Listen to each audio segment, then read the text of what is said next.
1968, Southern England. This photographer, who is turning his back to us, indifferent to what is going on around him, is Bernd Becher, photographed by his wife, Hila. Together they have embarked on a seemingly modest project of their own, to make a photographic inventory of the vanishing industrial world. Their work would influence several generations of photographers. 2007, New York. A photograph sells for a record $3,300,000 at an auction. The photographer's name is Andréas Gursky, a former student of the Bechers. Between these two extremes lies the story of the Düsseldor School of Photography.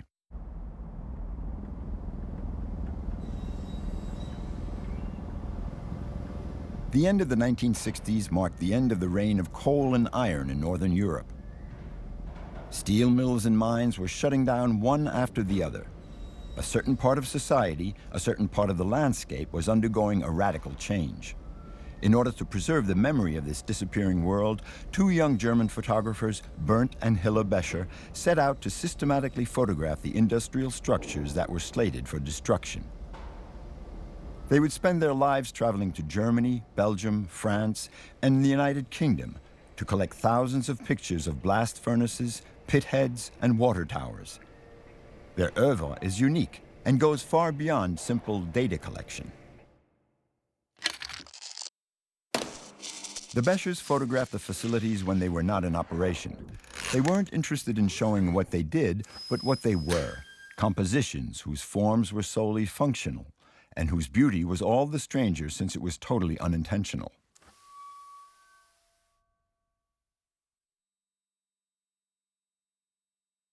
Their work also had a more militant goal. The Bechers wanted to liberate photography from its expressionist meanderings and bring it back to a very strict documentary objectivity.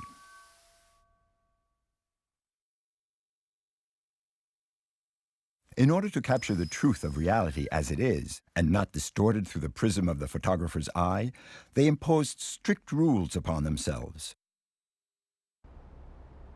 This one, for example, might have been their subject.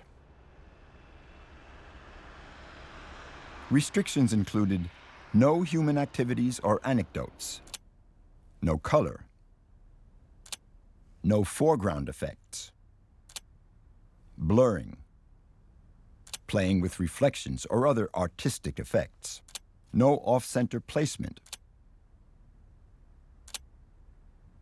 strange details, abstract or picturesque compositions, no wide-angle lenses that distort perspective or oblique angles. The entire object must be inside the frame. To avoid any type of distortion, the camera must be centered both vertically and horizontally.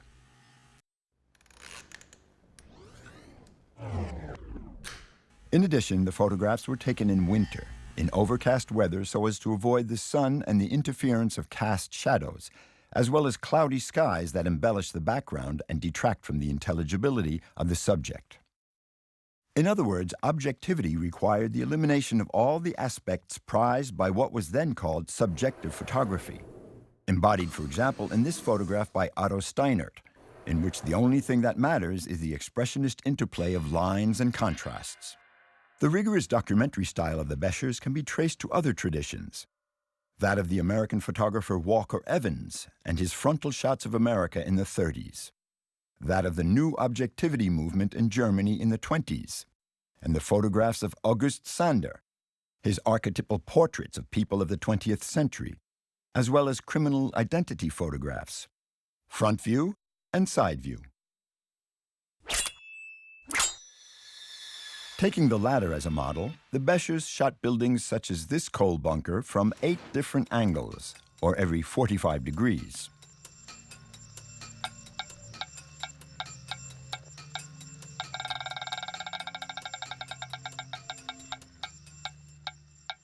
Displayed together, these images formed what the Bechers called an unfolding.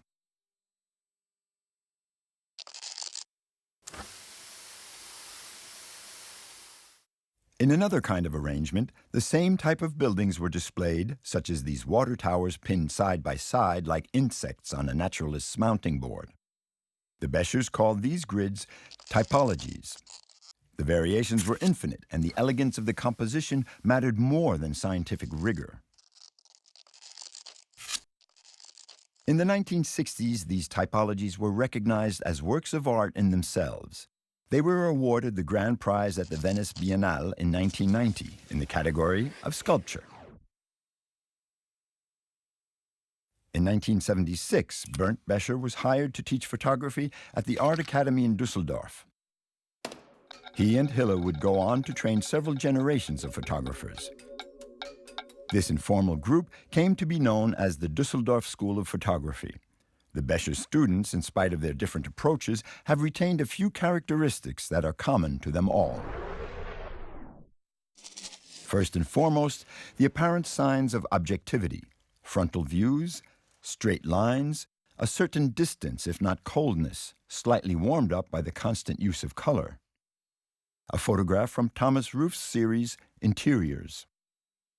Another widely shared characteristic is a penchant for grandiose decors in which human figures play a very secondary role. The Abbey Library of St. Gallen by Candida Hoffer.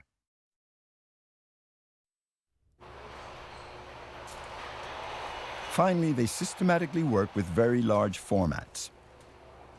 This print of Andréas Gursky's PCF is 3 meters high and 2 meters wide. Produced by state-of-the-art technologies developed in the 80s by a laboratory in Düsseldorf, such prints enable photography to compete with painting on the walls of galleries and museums.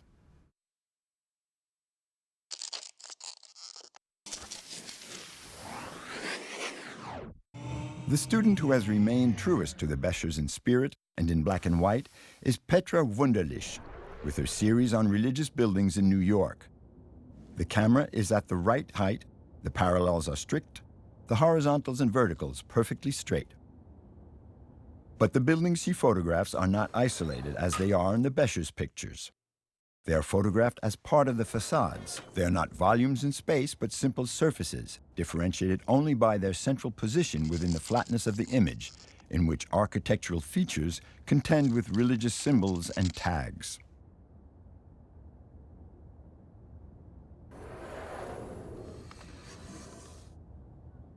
The streets are deserted. Nothing of anecdotal interest to distract the eye from the composition. Only the trash bags left on the sidewalk vaguely evoke some sort of human presence.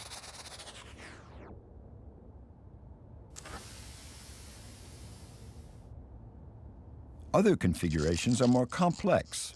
The composition becomes asymmetrical. The posters at the top of the picture accentuate the feeling of flatness and the strangeness of the structure. If the Greater Bible Way Temple had been situated in the middle, everything would have been easy. But as chance would have it, it was located at the end, forcing the photographer to decenter the entire composition and include a glimpse of the street in perspective, which would have been unthinkable for the Bechers in order for the temple to stand out.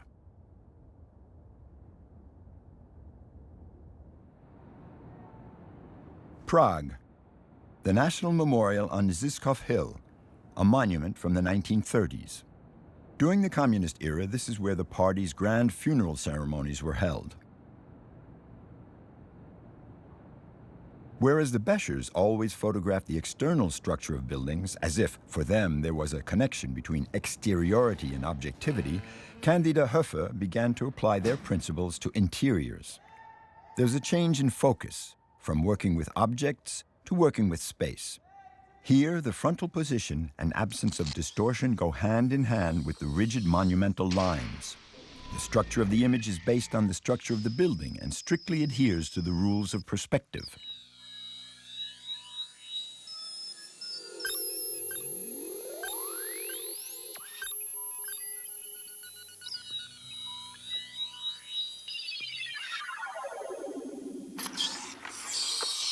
The symmetry is impressive, but not perfect. Someone has moved the rows of chairs. Very slightly, but enough for it to be visible. It might have been the photographer, or it might not have been. But she definitely noticed and wanted this slight irregularity, which makes the atmosphere seem even more oppressive. In this photograph by Candida Höfer, an off-center angle would have given more depth to this classroom at the Collegium Helveticum in Zurich.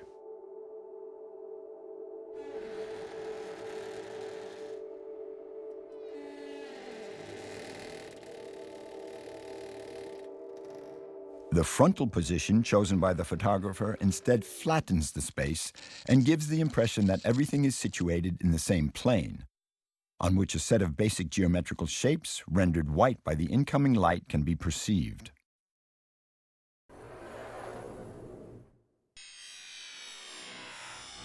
Rectangles.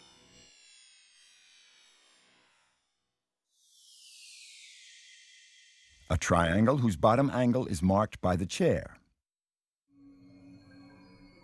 The circles of lights that seem to float like balloons, giving an unexpected feeling of airiness and charm to this bare room. On the other hand, the harshness of the backlight, the glowing lamps and their reflection accentuate the severity of the architecture in the Bregenz Art Museum designed by Peter Zumthor. The compositional use of light is an essential feature of these images that portray a certain atmosphere rather than the objective reality of the place. The photographs of Thomas Struth add a new ingredient to these deserted spaces: human activity. These impromptu shots taken in famous museums are structured in terms of depth. The paintings in the background, which are clearly visible and perfectly straight, dominate the scattered and randomly situated visitors. The eye follows the movement of the people, who are always admiring the works with their backs turned.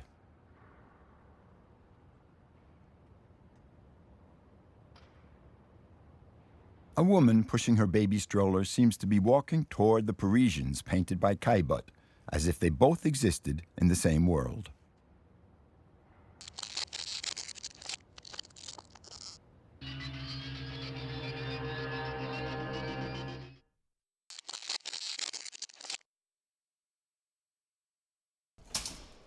At the Pergamon Museum in Berlin, Struth uses a different strategy. He frames the subject off-center in order to give us a better sense of the space, and emphasizes its theatricality by adding a group of posing figures.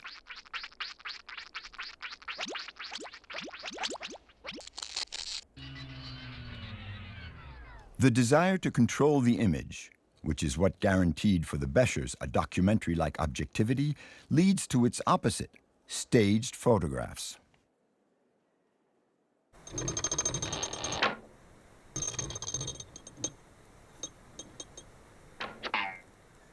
A figure, a fisherman going fishing, placed on the embankment line in a Ruhr Valley landscape by Andréas Gursky, the most famous student of the Bechers. Gursky is the photographer of extremes, of emptiness magnified by this tiny silhouette lost under an enormous bridge, or on the contrary, of outrageous excess. In 1993, he photographed this building in Montparnasse, a residential machine 200 meters long, 16 stories high. Photographing it from the street was impossible. There would be too much distortion. To avoid that, Gursky went up to the roof of the building across the street. This grid with its hundreds of windows, all of them identical and all of them different, is like one of the Bechers typologies, a gigantic typology that is made up, however, of a single image. The size of the exhibition print, 4 meters by 2 meters, allows viewers to have a panoramic vision of the geometrical whole from a distance, and then move in and have fun exploring all the little details.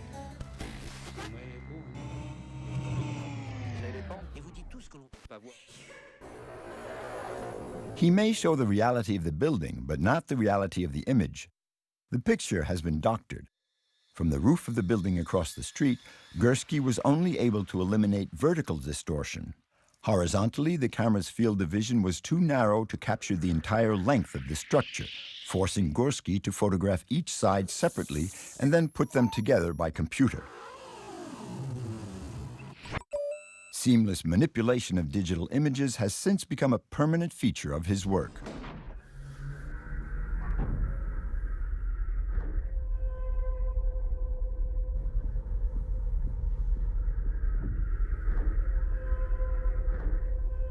What could be more realist in appearance than this mass of garments hanging from the ceiling of a locker room in a German coal mine?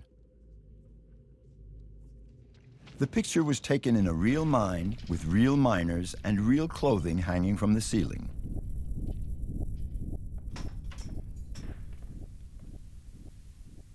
Gursky photographed them several times in different arrangements, but always from the same distance, the same angle, and in the same light.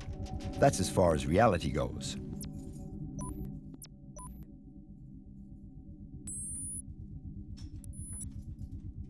The final image was created by computer. It is a montage using many different photographs from which Gursky selected the garments he wanted in order to fill in the empty spaces and fabricate this congested, hyperrealist image. Like Montparnasse, the photograph was made to be examined from different viewpoints. It is only up close that one discovers at the bottom of the picture the figures of several miners, who were also photographed separately, hiding behind the fine chain curtain, figures whose presence is meant to be felt more than seen.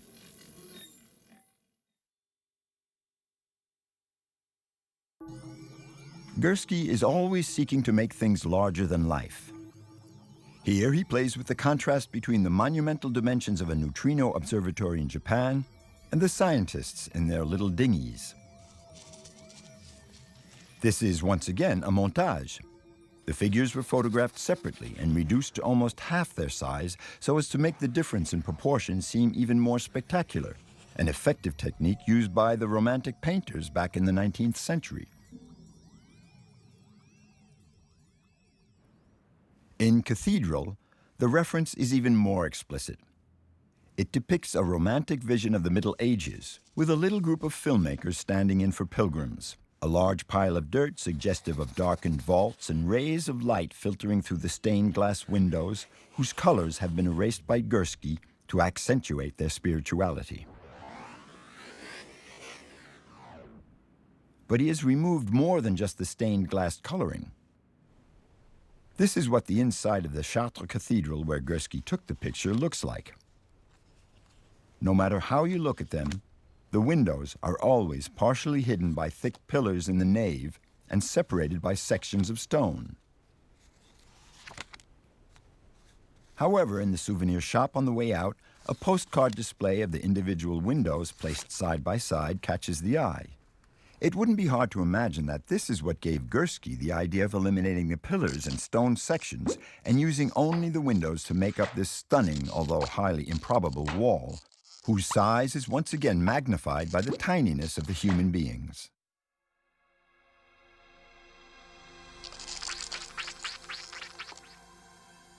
Here, reality has become nothing more than the raw material that the photographer freely manipulates in order to make it correspond to his or her vision.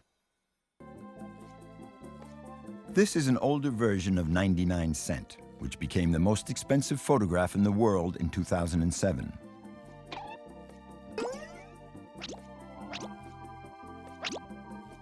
Needless to say, the figures in this American supermarket are all fake customers. The pillars and shimmering ceiling were added later, and the colors of the products recreated by computer.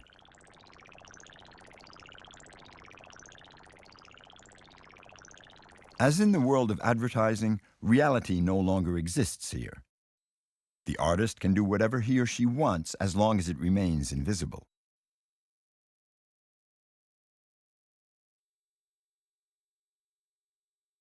Thomas Roof also likes to manipulate images, but he exposes the manipulation. Self-Portrait, 1991.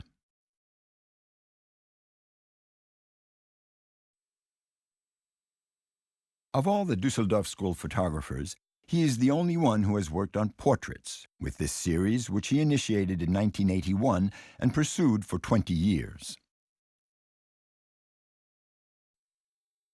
Young men and women, always of the same age, facing the camera against a neutral background, framed in exactly the same way without any expression. There's nothing that conveys their inner self. The image is completely superficial, like an ID picture. This procedure, applied to 189 portraits and printed and exhibited in formats that are over 2 meters high, is exactly in keeping with the principles taught by the Bechers.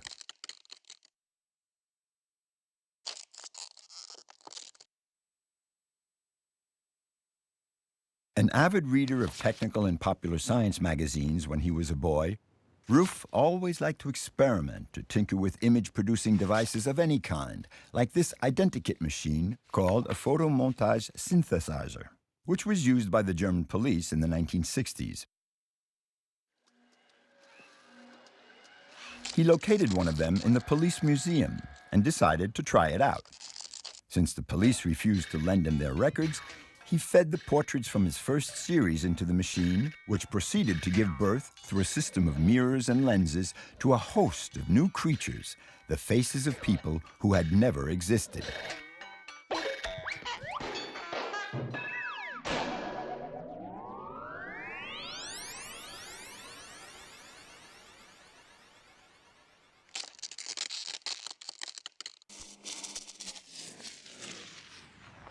Entitled Other Portraits, this series experiments with the contours of our identities and is associated for Ruf with Dr. Frankenstein, as well as with sperm banks.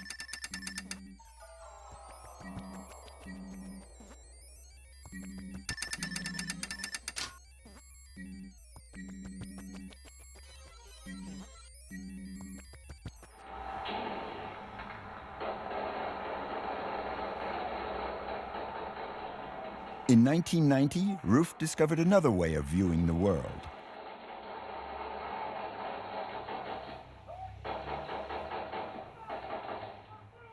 Images from the First Gulf War aired non-stop on television channels everywhere, showing American soldiers in night combat using infrared technology that enables them to see in the dark.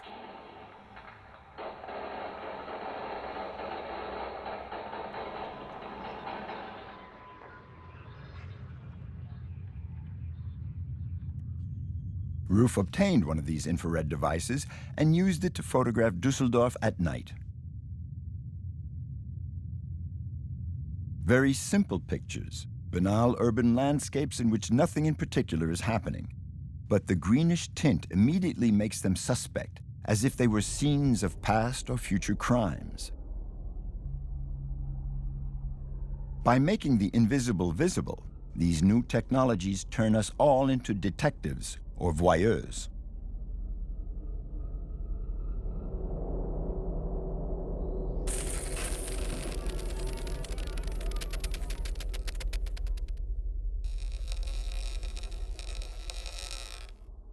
Ruf explores another type of voyeurism by delving into the stream of virtual images circulating on the internet.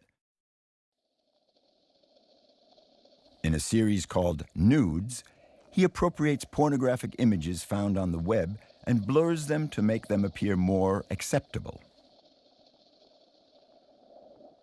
It's a way of challenging the dogma of documentary precision, which, Ruf seems to be saying, is what is mainly responsible for the obscenity of the images.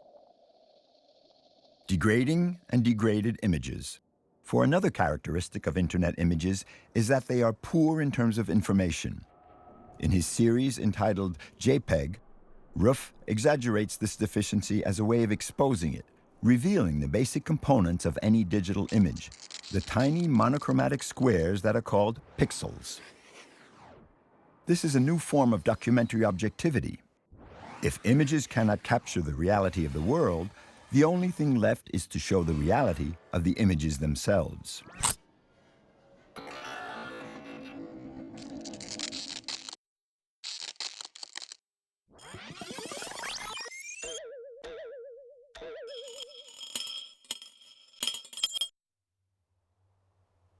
Reality is no longer physical. Images are now nothing more than arrangements of information that can be easily transformed or manipulated. For the Bechers, photography was by nature a documentary undertaking. From the moment it was born, its connection to reality was guaranteed by the technique itself. That is no longer the case today, but what photography has gained in terms of freedom, it has lost in terms of innocence.